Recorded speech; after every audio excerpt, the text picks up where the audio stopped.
സഞ്ചാരികൾക്ക് വിരുന്നൊരുക്കി ഗുണ്ടൽപേട്ടിൽ പൂക്കാലമെത്തി. സൂര്യകാന്തിയും ചെണ്ടുമല്ലിയും കിലോമീറ്ററുകളോളം പരന്നു കിടക്കുന്ന പൂപ്പാടങ്ങളൊക്കെ കാണാൻ സഞ്ചാരികളുടെ പ്രവാഹമാണ്. പൂവിപ്പണി സജീവമാക്കാൻ ഗുണ്ടൽപേട്ടുകാരും ഒരുങ്ങിക്കഴിഞ്ഞു.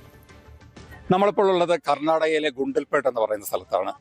ഈ ഗുണ്ടൽപേട്ടിന്റെ ഒരു പ്രത്യേകത, ഈ ഓണക്കാലത്ത് കേരളത്തിലെ വിവിധ ജില്ലകളിലേക്ക്, ഒരുപക്ഷെ കേരളത്തിലും മൊത്തമുള്ള ജില്ലകളിലേക്ക് പൂക്കൾ കയറ്റി പോകുന്നത് ഈ ഒരു ഗുണ്ടൽപേട്ടയിൽ നിന്നാണ് ഏറ്റവും കൂടുതൽ.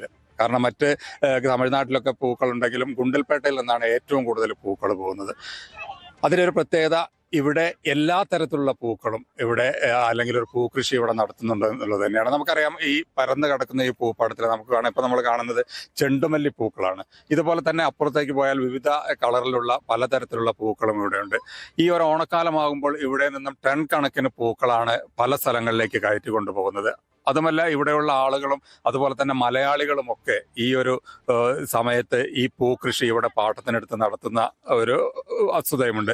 എന്തായാലും വളരെ മനോഹരമായ ഈ പൂപ്പാടം കാണുന്നതിന് തന്നെ നിരവധി ആളുകളാണ് കേരളത്തിൽ നിന്നും കേരളത്തിന് പുറത്തു നിന്നും ഒക്കെ ഇവിടെ എത്തുന്നത്. നമുക്ക് തന്നെ അറിയാം, ഇപ്പം തന്നെ നിരവധി സഞ്ചാരികൾ ഇവിടെ ഉണ്ട്. അതുപോലെ തന്നെ ഇതിന്റെ കൃഷി, അല്ലെങ്കിൽ ഇവിടെയുള്ള കർണാടകക്കാരും അതുപോലെ തന്നെ മലയാളികളും ഒക്കെ കൃഷി ചെയ്യുന്നുണ്ട്. എന്തായാലും ഇപ്പം നമ്മോടൊപ്പം ഇതിന്റെ ഒരു അല്ലെങ്കിൽ ഈ ഒരു പൂപ്പാടത്തിന്റെ ഒരു ഓണറുണ്ട്, നമുക്ക് അദ്ദേഹവുമായി സംസാരിക്കാം. ചേട്ടാ നമസ്കാരം. നമസ്കാരം.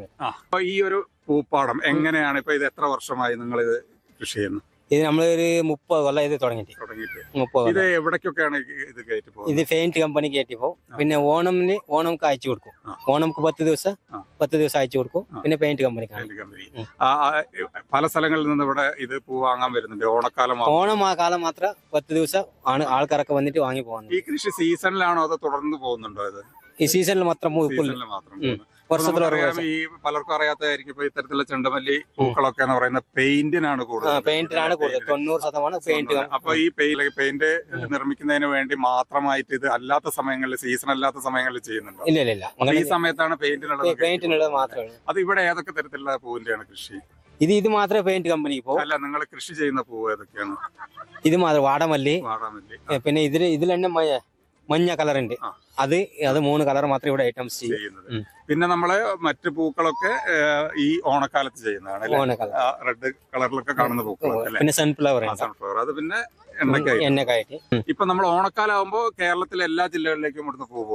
എല്ലാ ജില്ലക്കും പോകും. ടൺ കണക്കത്തിലൊക്കെ പോകുന്നുണ്ട്. ഗുണ്ടൽപേട്ടിൽ പൂത്തു നിൽക്കുന്ന ഈ പൂക്കൾ കാണാൻ തൊട്ടടുത്ത സംസ്ഥാനമായ തമിഴ്നാട്ടിൽ നിന്നും അതുപോലെ തന്നെ കേരളത്തിൽ നിന്നുമൊക്കെ നിരവധി ആളുകൾ, കേരളത്തിന്റെ വിവിധ ജില്ലകളിൽ നിന്ന് നിരവധി ആളുകൾ എത്തുന്നു. എന്തായാലും കുറച്ച് സഞ്ചാരികളുണ്ട്, നമുക്ക് അവരോട് ചോദിക്കാം. എല്ലാവരും പൂക്കൾ കാണാൻ എത്തിയതാണ് അല്ലേ? ചേട്ടാ, എവിടുന്നാ വരുന്നത്? ഞങ്ങള് കേരളം, കണ്ണൂർ ജില്ലയിലെ അതെ. ഓക്കെ, എല്ലാ വർഷം വരാറുണ്ടോ അതോ? ഇപ്പൊ അങ്ങോട്ട് 2 വർഷമായിട്ട് വരലുണ്ട്. എന്താണ് ഇങ്ങനെ ഇത്ര ദൂരത്തു നിന്നൊക്കെ വരാൻ? ഇതിനെപ്പറ്റി എല്ലാം വളരെ സന്തോഷമാണ്. ഇവിടെ വന്ന് ഇത് കാണുമ്പോൾ മനസ്സിന് നല്ല സുഖമാണ്. എന്ത് പറയാ, എങ്ങനെയാണ് ഈ ഒരു പൂക്കള് കാണുമ്പോ സന്തോഷം മാത്രം? മനസ്സിന് നല്ലൊരു സന്തോഷമാണ്. അപ്പം എല്ലാരും ഫാമിലി അടക്കം ഇത് കാണാനായിട്ട് വന്നതാണ്. കേരളം എന്ന് പറയുമ്പോ കുറച്ച് ദൂരമാണല്ലോ. ചേച്ചി എവിടുന്നാ വരുന്നേ? കണ്ണൂര്. കണ്ണൂരിന്റെ കാര്യമാണല്ലോ കൂടുതൽ വരുന്നത്. ഇവിടെ വന്നിട്ടുണ്ടോ? എന്താ ചെയ്യുന്ന ചേച്ചി? കേരള ദിനേശ് ബീഡി തൊഴിലാളികളാണ് അല്ലെ എല്ലാവരും? ശരി, ഇതൊക്കെ സ്റ്റാഫുകളാണ്. അപ്പൊ നിങ്ങൾ ഈ ഒരു പൂ കാണാനായിട്ട് വന്നതാണ് കണ്ണൂരിൽ നിന്ന്? എന്താണ്, എല്ലാ വർഷവും വരാറുണ്ടോ? അതൊന്ന് ഒഴിവ് ദിവസം നോക്കി ആദ്യമായിട്ട് വരാണ്. എങ്ങനെയുണ്ട് മൊത്തത്തില്? അടിപൊളിയാണ് അല്ലെ? സഞ്ചാരികൾക്ക് വിരുന്നൊരുക്കി ഗുണ്ടൽപേട്ടിൽ വീണ്ടും പൂക്കാലം. ഓണവിപണി സജീവമാക്കാൻ ഗുണ്ടൽപേട്ടക്കാർ ഒരുങ്ങിക്കഴിഞ്ഞു. ഗുണ്ടൽപേട്ടയിൽ നിന്നും ജയരാജ് ബത്തേരി, ന്യൂസ് 18 വയനാട്. കൂടുതൽ വാർത്തകൾക്ക് news 18 Keralam YouTube channel subscribe ചെയ്യുക.